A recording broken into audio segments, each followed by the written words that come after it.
Hello, my name is Ajay Yadav. So I have attended a 3 day session on digital marketing by Aarti ma'am.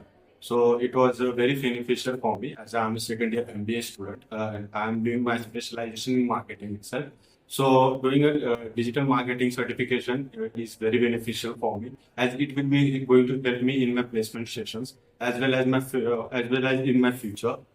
During this 3 day session, I think ma'am taught us about all the basics of the digital marketing. So on first day we learned all the basics or all the theories of which is all the theories on digital marketing. On the second half of first day, we started to learn how to make a logos as well as we started to learn the website making. So it was very beneficial and learning for us.